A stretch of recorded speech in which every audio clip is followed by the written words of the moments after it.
Hey guys, welcome back to my channel. My name is Abby, and today what we're going to discuss is how to find your first property you want to invest in the UK, by the way, because I'm based in the UK.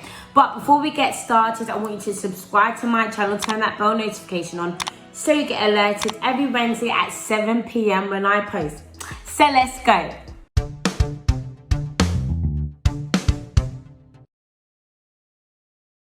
So guys, the first thing that I'm going to talk about is,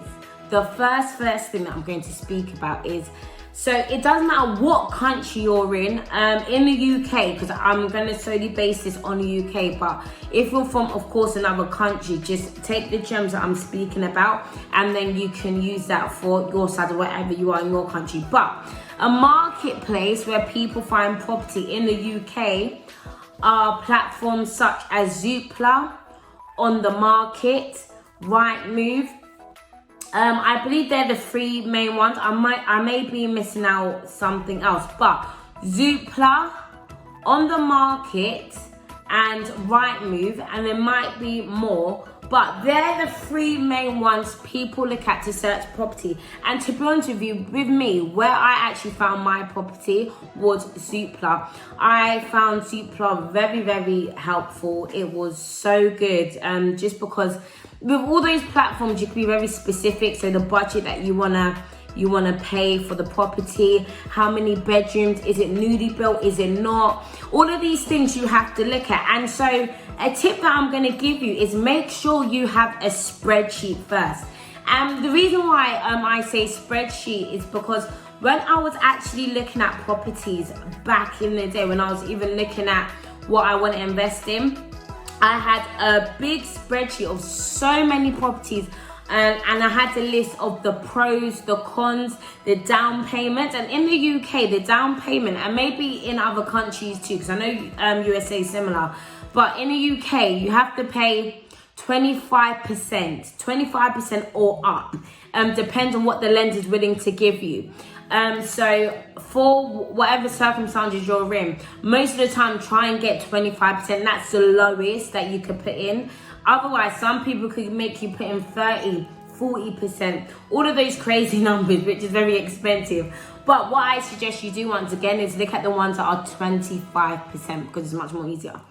So what I did was I looked at that, and I looked at, for example, what is the locations like, because location is very, very important. Wherever you buy a property, you need to make sure the location is good. You need to also look at the population within that specific area.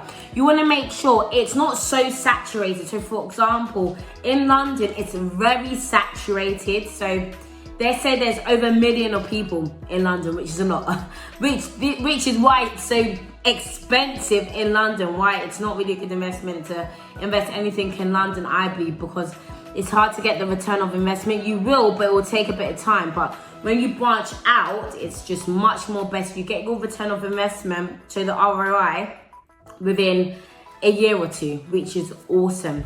Literally awesome, depending on, you know, the pricing of the property itself.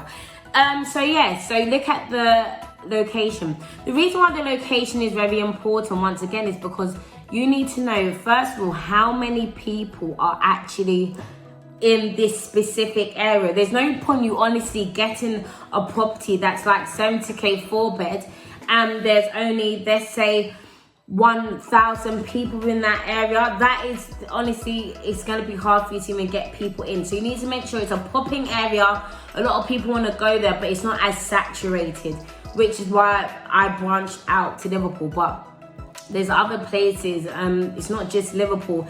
There's so many places, Lincolnshire, Manchester, so many places you can look at. So don't ever limit yourself and think, oh my gosh, I could only get a place in Liverpool. Like, no, there's so many other places. I just really loved Liverpool because I went there myself and I love the area. Where my property location is, it's perfect. It has everything there. And so, for example, in Liverpool, there's a place where everybody knows, which is the city centre or the football stadium there.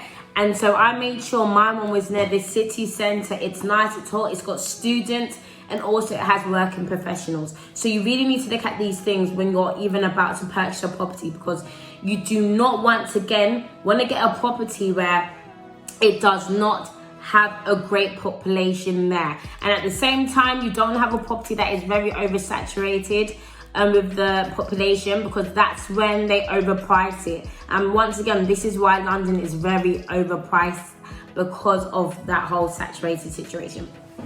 So the next thing I'm going to talk about is you need to honestly think about, why do you want to invest in this specific area and this specific property? Why is it that you actually want to do it? There's some people that honestly, they just jump the bandwagon. They think, oh, everyone's going on property, so let me go on property. Like, no, you need to do your due diligence around it, and you need to know why you actually want to do it. And you need to think about, will you be the one who's running this actual property, or would you let an estate agent run the property? All of these questions have to come to mind, because you don't want to get a property and then you just do not know what to do with it. With me, I know a lot about property anyway, so I actually didn't need an estate agent to get the people coming in. There's so much different places that you can list your property, which is awesome. So much places you can list your property. And so if you have that background and you know exactly where to list it, I will say go and do it yourself to list it. Of course, when you start branching out, you've got even more people with the different properties, the different tenants that you're dealing with.